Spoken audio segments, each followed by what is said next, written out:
Ani baay'een si jaaladha ani fedhus si dhabuu kan biraa jaalachuuf onnee lama hin qabu kan biraa jaalachuuf onnee lama hin qabu. Waadaa gaafa duraa hundumaan si eegee onnee koo qulqulluu jalala keef wareegee onnee koo qulqulluu jalala keef wareegee.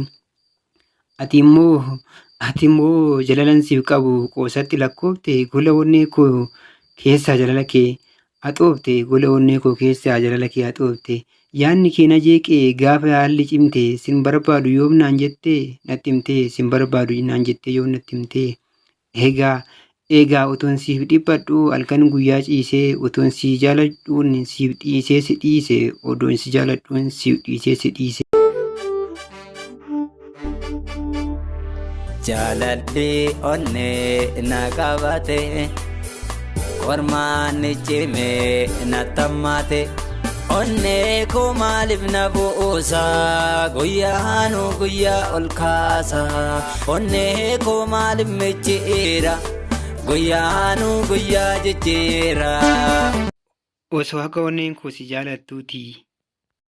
Silaa sin liqimsaa nan dabartu qoonqoo baay'een si jaaladha dhugaa rabbii foon koo baay'een si jaaladha dhugaa rabbii foon koo. Gartokkeen qaama koo meessitu jiru yoomiyyuu yoo ta'e sirra garaan hiru yoomiyyuu yoo ta'e sirra garaan hiru. Iji kee biiftuudha uumamaan kuulamee wanti miidhaginaa sumarra tuulame wanti miidhaginaa sumarra tuulame.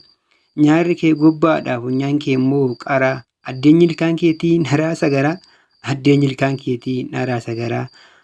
Haadha simboo tiyyaa magaallee koo qalloo gubaan jalala kee jabaate hoo maaloo gubaan jalala kee jabaate hoo maaloo.